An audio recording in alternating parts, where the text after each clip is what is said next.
Hola a todos. Creo que vamos a esperar un poquito más a que lleguen algunos participantes más antes de iniciar el webinar. José Antonio, ¿estás allí?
Hola, buenos días.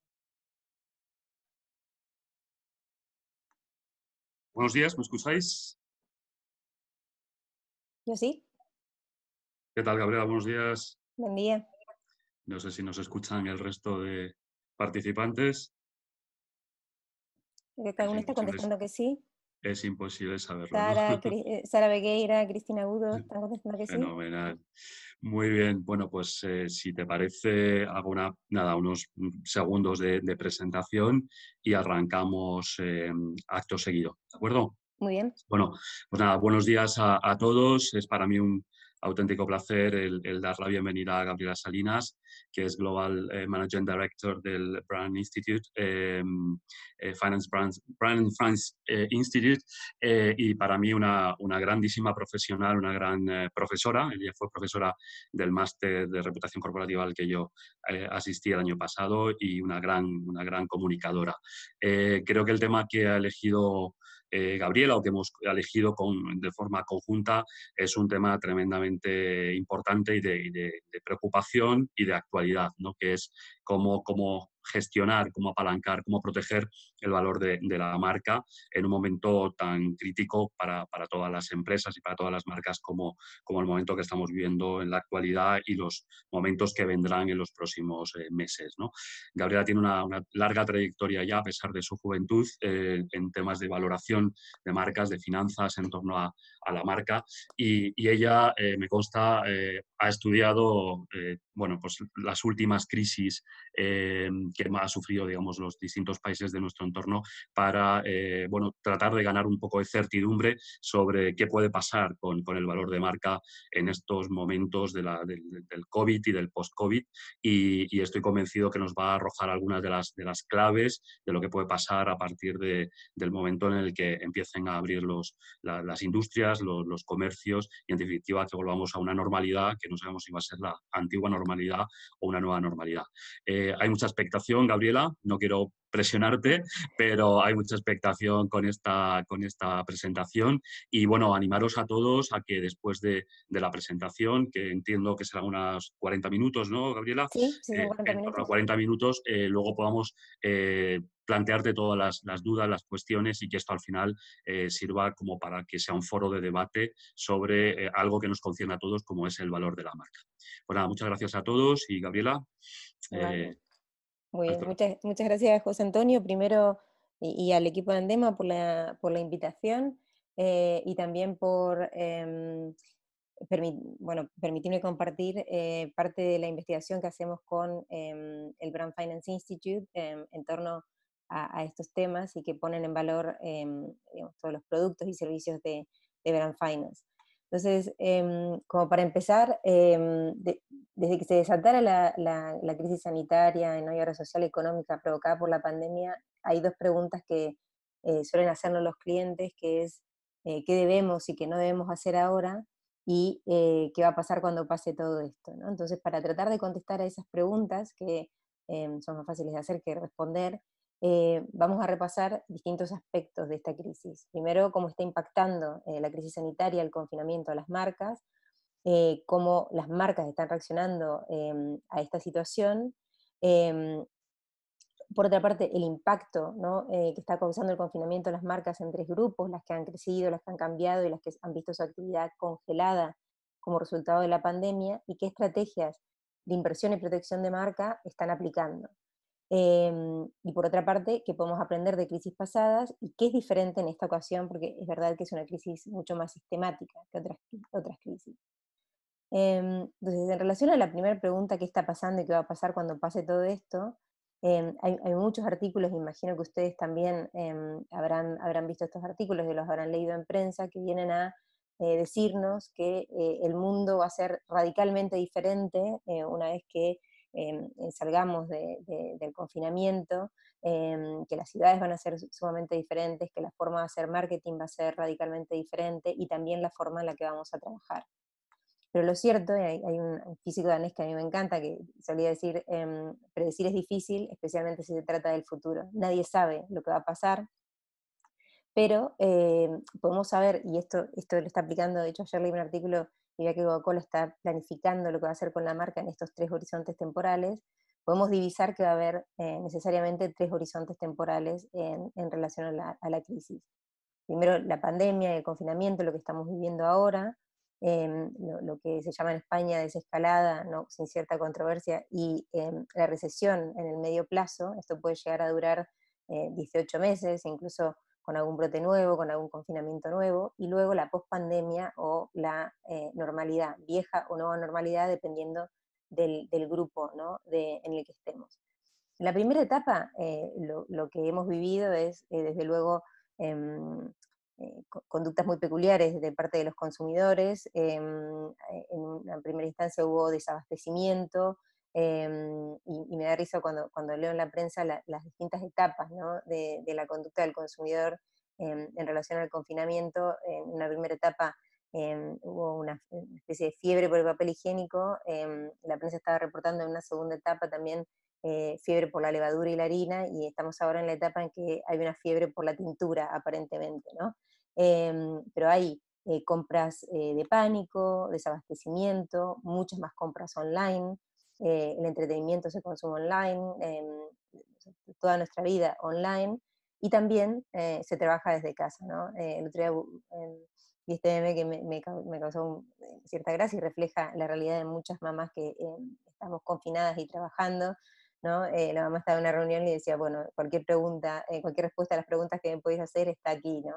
En la lavadora, fruta, no os peleéis, y realmente es un desafío, ¿no? Para la mayoría de nosotros en este momento, el confinamiento, trabajar desde casa, las tareas de los niños, pero en definitiva, todos estos cambios, consumimos más online, nos entretenemos más online, trabajamos en remoto, lo que han provocado es la aceleración de muchos cambios que ya estaban presentes desde antes, como por ejemplo la transformación digital de las compañías, ¿no?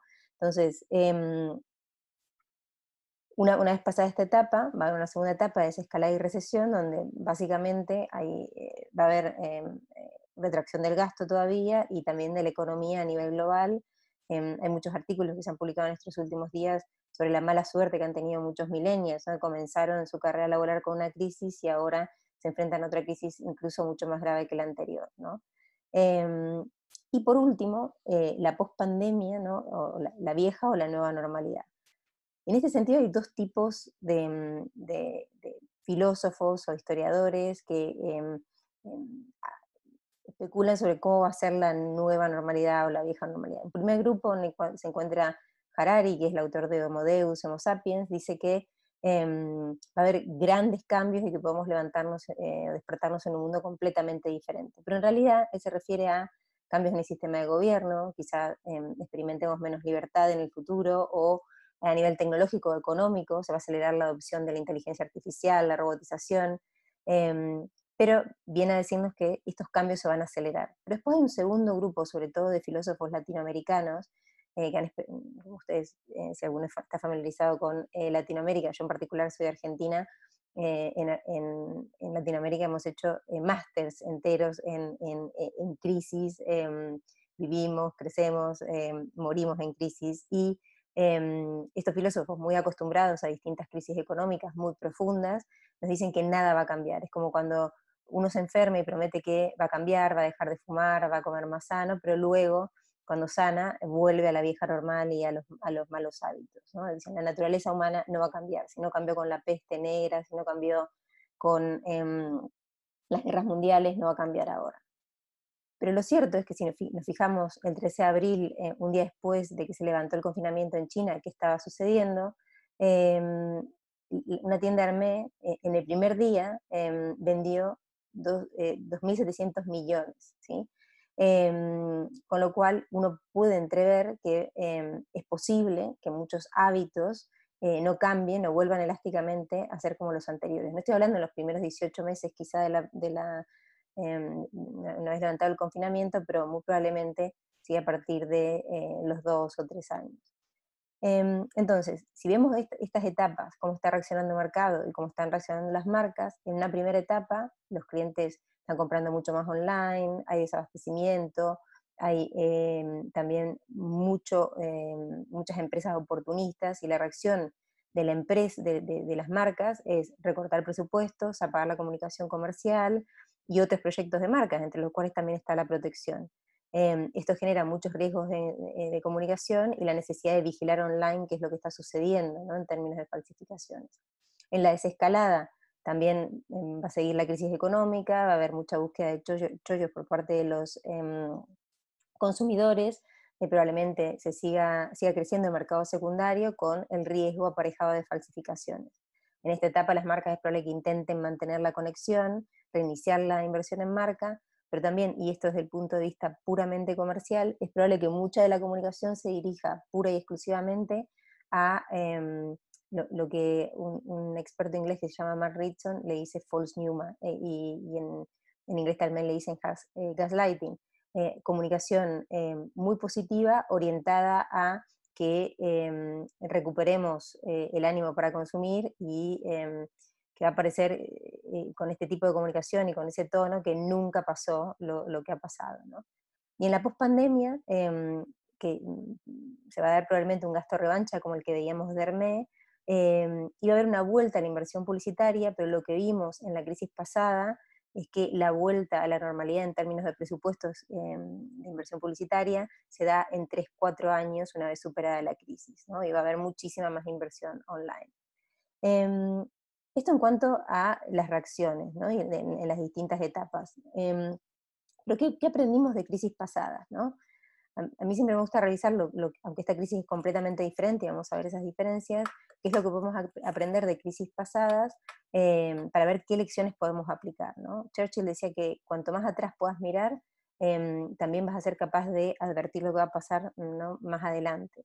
En la crisis pasada vemos que el impacto de los sectores fue distinto a la crisis actual, vemos que el petróleo no se vio muy afectado, las aerolíneas tampoco, la moda se vio bastante afectado, pero menos, por ejemplo, que servicios profesionales. Y en general, durante las crisis, lo que las empresas hacen es recortar el gasto porque los consumidores también retraen su gasto. En Argentina nosotros decimos que se suelen recortar las 5 Cs: la inversión en comunicación, las copias, el cadete, el café, la capacitación. La comunicación viene a ser un indicador, ¿no? De la inversión en marca. Eh, ¿Y por qué se hace esto? Porque se pone énfasis en la maximización de las ventas y los beneficios de corto plazo en vez de construir marca a largo plazo. Se recorta porque es fácil, porque las marcas no se consideran como un activo de largo plazo, porque se cree que uno pueda pagar y encender la inversión en comunicación sin ningún tipo de consecuencia en el largo plazo para el valor de la marca, porque además no hay métricas de desempeño que estén vinculadas a la creación de valor.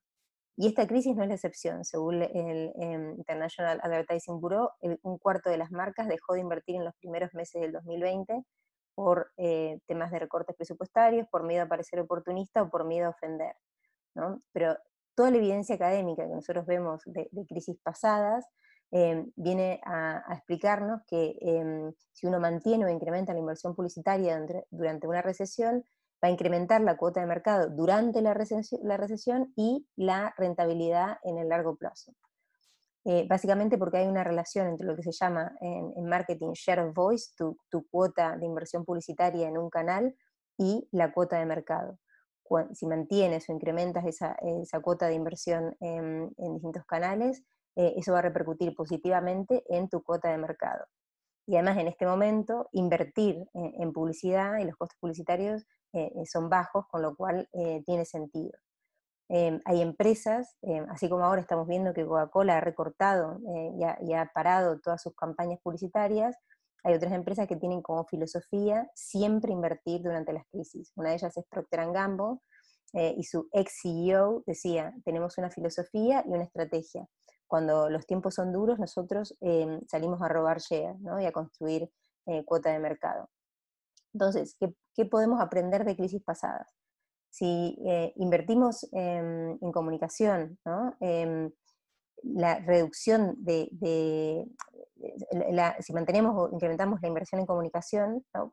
Por encima de la cuota de mercado, vamos a incrementar la cuota de mercado durante la recesión y vamos a impactar positivamente la rentabilidad de largo plazo. Esto es así porque aunque destruyamos rentabilidad en el corto plazo, vamos a estar apalancando la rentabilidad de largo plazo. En cambio, si hacemos lo contrario y recortamos esa inversión en marca, destruimos rentabilidad de largo plazo mientras construimos la de corto plazo, ¿no? Pan para hoy, hambre para mañana. Y esto se extiende a otros activos de propiedad industrial e intelectual, ¿no? Las compañías que invierten en propiedad industrial e intelectual en una recesión salen fortalecidas, ¿no? De la recesión. Entonces revisamos las etapas de la pandemia, qué podemos aprender de lecciones pasadas, ahora vamos a ver cómo está impactando la pandemia en el valor de la marca. Entonces, para aquellos que no están muy familiarizados con lo que es valor de marca, para definirlo de manera muy simple, el valor de la marca y de cualquier otro tipo de activo depende de dos variables, la rentabilidad y el riesgo, ¿no? ¿Cómo calculamos la rentabilidad? A través de distintas metodologías que manejamos en Brand Finance, pero básicamente intentamos entender cuánto facturaría la empresa si no fuese propietaria de esa marca. Y por otro lado, calculamos el riesgo de la marca como el opuesto a la fortaleza. Una marca fuerte es más capaz de salir reforzada de una recesión y de capear cualquier escándalo, ¿no? Entonces, lo que vimos cuando estimamos el valor en riesgo para las marcas más valiosas del mundo, las 500 marcas más valiosas del mundo, es que hay un valor en riesgo de 1 billón. Podrían llegar a perder, si no actúan rápido, 1 billón de dólares, ¿no? Por la crisis desatada en los mercados, por la forma en que están reaccionando. Y esto es así porque las grandes crisis traen consigo riesgos adicionales para las marcas. Y esos riesgos que traen las grandes crisis son de 3 tipos, ¿no? Sectorial, propio y legal.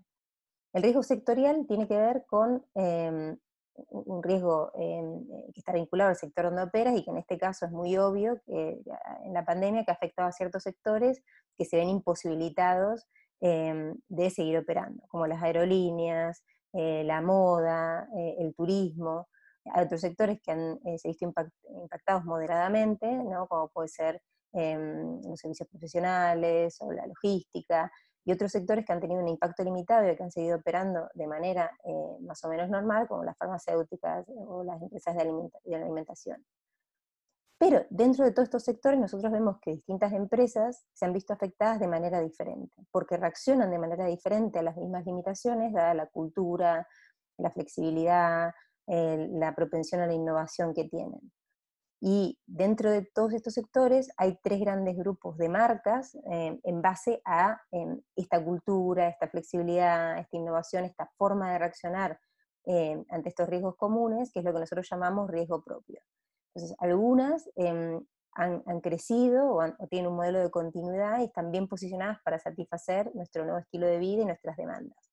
Otras han cambiado muy rápidamente y se están adaptando a nuevos patrones de consumo, a las nuevas demandas de la sociedad en general, y otras han sido incapaces de adaptarse y están en modo de supervivencia o congeladas.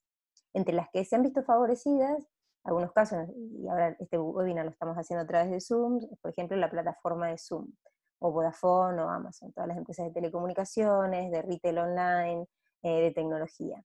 El problema es que muchas de ellas están expuestas o tienen riesgos reputacionales. Por ejemplo, muchas corporaciones y gobiernos están prohibiendo el uso de Zoom por temas de privacidad, o Vodafone se vio atacada cuando incrementó sus precios en el Reino Unido una vez decretado el confinamiento, o Amazon, que está haciendo, por otra parte, un trabajo increíble en términos de adaptación de sus productos y servicios a los clientes, ha tenido muchos problemas internos, por ejemplo, con empleados en Estados Unidos, España e Italia.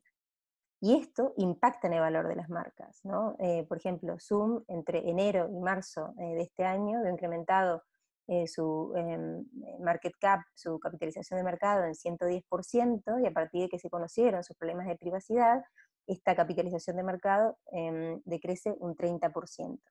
Lo que tienen que tener claro las marcas es que esta ola, ¿no?, que les está favoreciendo no va a durar para siempre, y tienen que gestionar efectivamente la marca y la reputación para poder seguir creciendo a largo plazo. Hay otras compañías que se han tenido que adaptar o transformar muy rápidamente. Por ejemplo, Cabify, con el Cabify Express, este nuevo servicio de courier que han desarrollado, o Dyson, que ha puesto todas sus capacidades de producción para la elaboración de ventiladores, o otras compañías que están contribuyendo, por ejemplo, a través de donaciones, Santander, BBVA, Mastercard, ¿no? Y hay un tercer grupo de compañías que están en supervivencia, como pueden ser aerolíneas o moda, que podrían llegar a perder hasta el 20% de su valor. Si miramos en algún ejemplo más en detalle, y basándonos en lo que nosotros llamamos en Brand Finance la cadena del valor de la marca, la teoría nos dice que uno invierte en marca, ya sean las 4P, en precio, producto, plaza y promoción, o más allá en acciones y aportaciones sociales, y esto tiene un impacto en las percepciones de marca, lo que nosotros llamamos brand equity, ¿no? Cómo nos perciben los clientes, los inversores, los empleados, la ciudadanía en general. Y eso a su vez tiene un impacto en resultados, nuestros resultados financieros, nuestra rentabilidad, nuestro tamaño, nuestra tasa de crecimiento. Y eso a su vez impacta en el valor de la marca.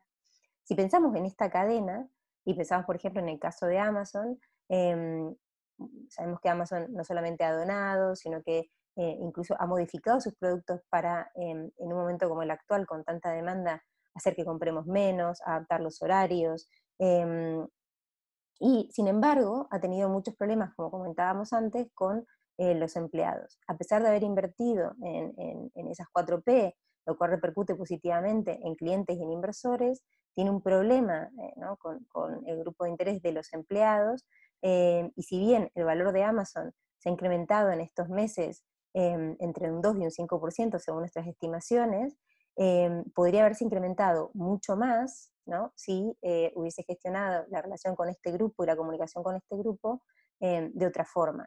De todas maneras, es un aspecto a mirar a la hora de gestionar la marca, ¿no?, de cara al futuro, porque es un grupo de interés con el cual siempre ha habido ciertos conflictos. Otra marca que también entra en este grupo, ¿no?, de empresas que se han transformado, por ejemplo, es Dior, ¿no?, que ha puesto, Louis Vuitton de Genesis, que ha puesto un montón de fábricas a producir geles o equipación médica. Si bien está invirtiendo en marca, pero está invirtiendo de forma diferente, no a través de las 4P, no una inversión comercial, sino a través de acciones y aportaciones sociales, y pensamos que esto tiene un impacto positivo tanto en la ciudadanía en general como en los empleados. Es verdad que esta marca está decreciendo porque el lujo se ha visto muy impactado, y si bien el valor de marca ha decrecido entre un 3 y un 5%, la fortaleza de marca se ha incrementado. Lo que está haciendo Dior es sacrificar resultados de corto plazo para construir a largo plazo.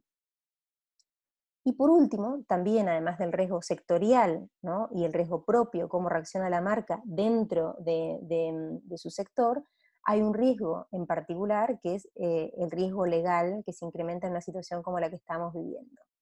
Hay riesgo de cancelación o caducidad de las marcas por falta de uso, y uno tiene que establecer cuál es la estrategia de defensa, debe ser publicidad, fuerza mayor.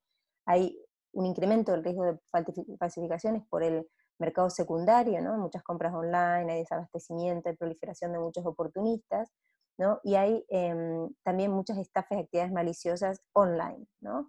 Entonces, por ejemplo, el otro día, mirando en USPTO, ¿no? En el sistema TESS, me fijaba cuántos registros de coronavirus hay, ¿no? Hay muchísima cantidad de gente, primero, que desconoce en absoluto la ley marcaria, y la distintividad y el uso que se le vaya a dar a la marca, pero es verdad que han registrado, creo que al día de hoy tiene que haber unos 150 registros, ¿no?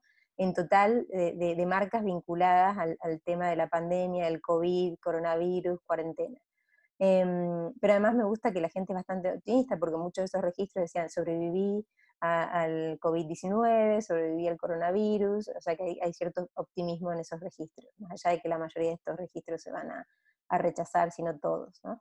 Em, pero, ¿no? En este ambiente, ¿no? De oportunismo y de un incremento del mercado secundario, no solamente hay fraude, sino que hay conductas abusivas. Entonces, por ejemplo, esto me imagino que todos lo habréis visto, pero hace cosa de 10 días, 3M lo que hizo fue demandar a muchos distribuidores porque alegaban que habían incrementado el precio mucho más allá del precio recomendado de venta, y que esto estaba repercutiendo negativamente en la marca 3M, porque llevaba la indignación pública y no estaba claro que era 3M el que no estaba incrementando esos precios, ¿no?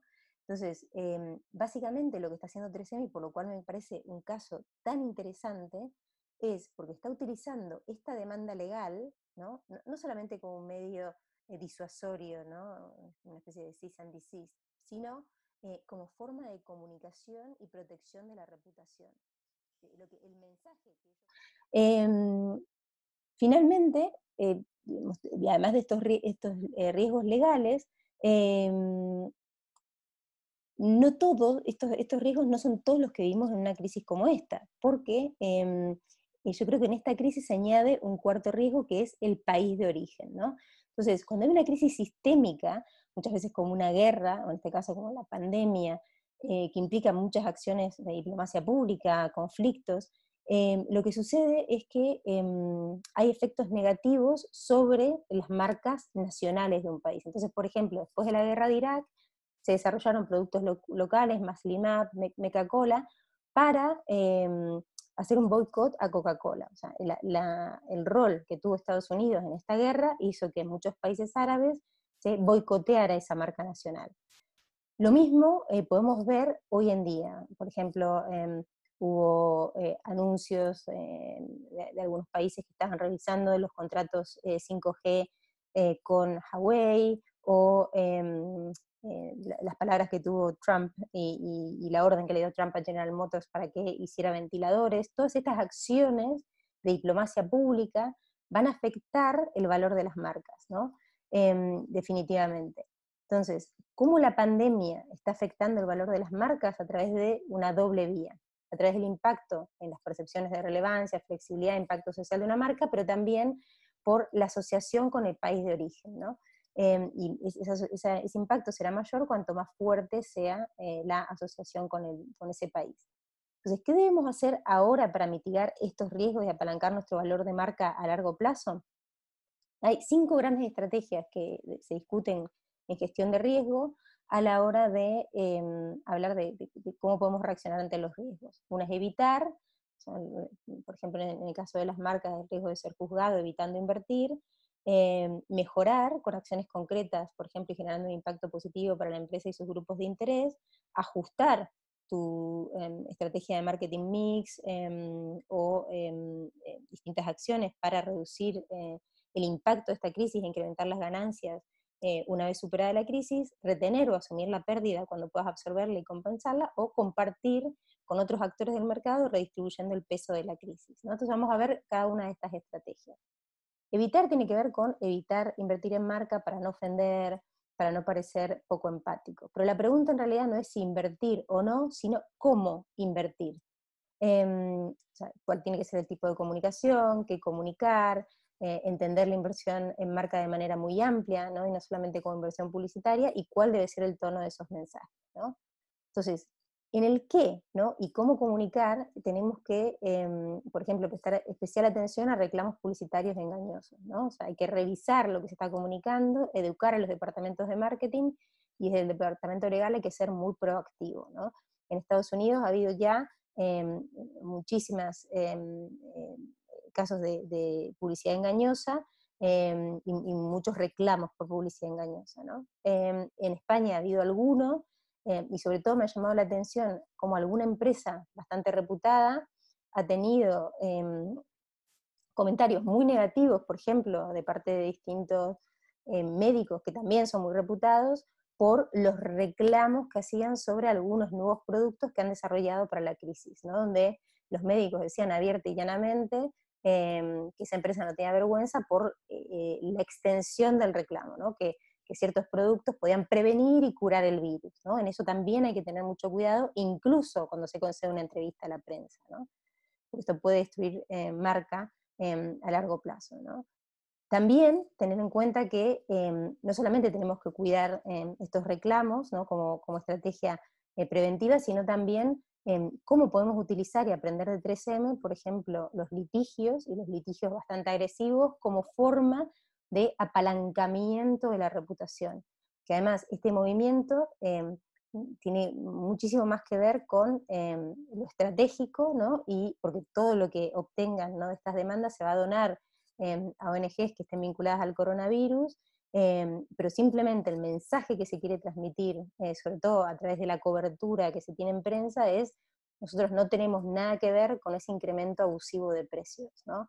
Y educar al público sobre esta situación. Entonces, nosotros tenemos que también, ante la posibilidad de la falta de actividad y de uso, hacer publicidad, pero a veces hay que tener cuidado con lo que se comunica, ¿no? Entonces, hay muchas marcas, por ejemplo, que, me imagino que lo habréis visto esto en prensa, separaron los elementos del logo como forma de comunicar a la población en general que, bueno, teníamos que estar separados, con cierta distancia social, muchos incluso hablaban de lavarse las manos y daban consejos de este estilo, ¿no? Pero esto fue recibido, todas estas acciones que además empezó McDonald's, se copiaron el resto de las empresas, ¿no? Tuvieron una recepción muy negativa en social media, también por parte de los expertos, porque la pregunta que uno se hace es: si todas estas marcas líderes lo único que pueden hacer es separar los elementos del logo, y esa es toda su contribución, qué tristeza, ¿no? O sea, es esto todo lo que pueden hacer y decir estas marcas, ¿no? Y como veis aquí en este slide, hay muchísimas marcas que reaccionaron así, incluso Coca-Cola inició esta campaña con una publicidad en Times Square, ¿no? Outdoors. Finalmente, muchas de estas marcas dejan estas iniciativas, McDonald's se disculpa, ¿no? Y otras marcas lo que aprovecharon es esta ola, por ejemplo Zoom, para hacer publicidad sobre que estaba vinculada a su producto, ¿no? Entonces Zoom decía shorten the distance, acortamos la distancia. Pero esta publicidad de Zoom, si bien estaba respondiendo esta especie de movimiento de distancia social de otras marcas, sí es relevante, porque está vinculada justamente al beneficio del producto para los clientes, ¿no? Que te acerca y acorta las distancias a pesar de la pandemia. Luego hay otras marcas, por ejemplo DAV, que han hecho publicidad, en este caso, diciendo el coraje es hermoso, ¿no? Pero en realidad, para mí, este tipo de publicidad, y esto es una opinión absolutamente personal, no tiene lugar en el medio de la pandemia, porque esta publicidad pone el foco primero en DAV y en algo que quiere decir DAV, pero en absoluto, ¿sí? Es un mensaje práctico, pragmático, con impacto social, es simplemente poesía, de la cual le gusta hacer mucho a los publicitarios, ¿no? Que probablemente ganó un premio en Cannes, pero hace muy poquito por el cliente y por la sociedad en general. En mi caso, cada vez que veo este tipo de publicidad, pienso: ¿no podrías haber escrito un cheque y firmado un cheque con el dinero que empleaste en esta publicidad para que a estos médicos les llegaran equipos de protección? Esa es la pregunta que yo me hago como Gaby Salinas, y esto no representa necesariamente la opinión de Brand Finance, ¿no? Otras empresas, en vez de hacer todas estas iniciativas, ¿no? Decían gracias, o lávate las manos, o mantén la distancia social, han hecho publicidad que apoyaba o amplificaba todas las acciones que estaban haciendo para los clientes. Por ejemplo, en el caso de Bankinter, están dando periodo de gracias para el pago de hipoteca, están ayudando a las pymes, y por ejemplo, los jubilados, a los pensionados, adelantándoles las pensiones antes de recibir el dinero del sector público. Y esta publicidad que hicieron, que además tuvo una repercusión buena porque la ejecución era excelente, apoyaba o amplificaba, ¿sí?, todas esas acciones concretas que están tomando para los clientes. Además de tener una ejecución excelente, y la música es bellísima, y los invito a verlo si alguno no lo ha visto. Pero en definitiva, todas estas marcas que hemos revisado se debaten, ¿no?, entre hacer o decir, ¿no? Hay un grupo de marcas como estas que vimos del social distancing branding, ¿no? Audi, Volvo, McDonald's, Nike, que básicamente nos dicen: quédate en casa, todo va a salir bien, que es un mensaje que además me parece absolutamente pernicioso en este momento. Todo va a salir bien. ¿En qué momento a alguien se le ocurre que uno puede llegar a decirle a la gente todo va a salir bien con unos 25.000 muertos? O sea, ya todo salió mal. Ese hashtag no entiendo a quién se le ocurrió, pero o sea, te dicen gracias, te dicen quédate en casa, todas cosas que además implican tratar a la población en general como un niño, como si no hubiéramos escuchado tropecientos millones de veces que tenemos que quedarnos en casa, ¿no?, que tenemos que lavarnos las manos. Entonces, hay un grupo de marcas que ha optado por esta iniciativa para mantenerse cerca del cliente, para seguir haciendo publicidad por distintos motivos. Hay otro grupo de marcas que ha optado por hacer y dejar que el PR amplifique ese mensaje por ellos, ¿no? Entonces, estas son Inditex, Armani, Louis Vuitton, Moet Hennessy, que reconvierten parte de su capacidad para producir geles y equipos de protección médica, SEAT, que hace ventiladores, Oscar Roommate Hotels, que fue la primera que puso a disposición del personal médico sus hoteles, Santander, BBVA, que donan a las autonomías y al gobierno central para que compren equipos de protección. Y hay un tercer grupo que está entre los dos, que yo creo que también lo hace muy bien, que son, por ejemplo, Bankinter, que comentamos el ejemplo, o Ford, que lanza una nueva campaña que rehizo en 2 semanas desde que empezó el confinamiento en Estados Unidos, en donde habla de construidos para ahora mismo, construidos para echar una mano. Y en esa campaña, que es muy cortita, pero en ese spot es muy cortito, pero básicamente le cuenta a todos los que se han comprado un equipo, un coche de Ford, que tienen en este momento venias y gracia para no pagar todo contrato de licensing, cuáles son todos los beneficios a los que se pueden acoger en un momento como el actual. Algunas marcas que han empezado por este derrotero de invertir en comunicación publicitaria con estos mensajes ciertamente vacuos, han comprendido que quizás era el camino, y ahora, por ejemplo, Coca-Cola dice en España, en Filipinas, que va a dejar de invertir en publicidad y todo ese presupuesto lo va a destinar a acción social. Ayer salió un artículo en Marketing Week donde decía que la inversión publicitaria en este momento para Coca-Cola no le está proporcionando ningún retorno sobre la inversión, y país por país están revisando cómo van a destinar ese presupuesto a la acción social, ¿no? Básicamente, esta estrategia que está siguiendo ahora Coca-Cola, la que sigue Bankinter, la que sigue Inditex, se trata de mejorar, cómo generar un impacto positivo en la sociedad y mejorar la situación a través de hechos más que palabras, ¿no? Entonces, se trata de no evitar, sino de invertir de manera diferente. En este caso, con la pandemia, con hechos más que con palabras, ¿no? Pero también, cuando hablamos de inversión en marca, muchas de esas empresas que dimos como ejemplo al principio, ¿no? Las que separaban los elementos del logo, McDonald's, Audi, reducen inversión en marca a inversión en publicidad, ¿sí? Y esto es un error, ¿no? Porque en realidad nosotros sabemos que la promoción es solamente un elemento, ¿sí?, del marketing mix. Tenemos también precio, distribución, producto, y también otra forma de invertir en marca tiene que ver con las acciones y aportaciones sociales, como forma de construir reputación a largo plazo. Entonces, por ejemplo, vemos un ejemplo de una tienda australiana que se llama Redfern, que utiliza el precio como forma de comunicación y la fijación de precios creativa para construir reputación a largo plazo. Sabemos que en la primera etapa de la pandemia hubo una escasez y acaparamiento de papel higiénico. Entonces esta empresa, en vez de hacer publicidad, lo que dijo es, bueno, el primer rollo de papel higiénico te lo voy a cobrar a 3,50, si te llevas 2 te voy a cobrar 99.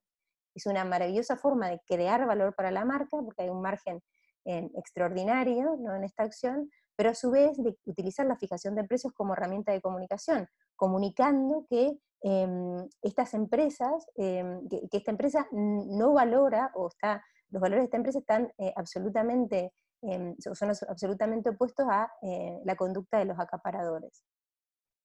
Otras empresas, y este es un ejemplo de Polonia, innovan en términos de canales. Hay una empresa en Polonia que vende geles, guantes, mascarillas a través de máquinas expendedoras, el mask-o-mat que le dicen.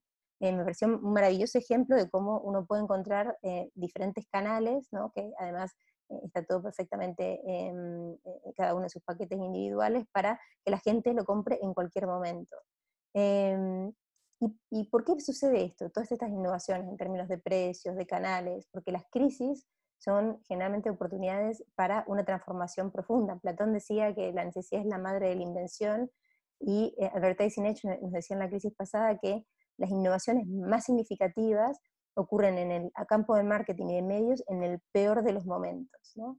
Entonces, todos estos ejemplos del Mascomat, la fijación de precios, ¿no?, son ejemplos de cómo se mitiga, ¿sí? O en cierta manera se ajusta, ¿no? Cómo uno puede innovar, implementar cambios para reducir el impacto, ¿no? E incrementar las ganancias una vez superada esta situación, a través de soluciones flexibles e innovadoras.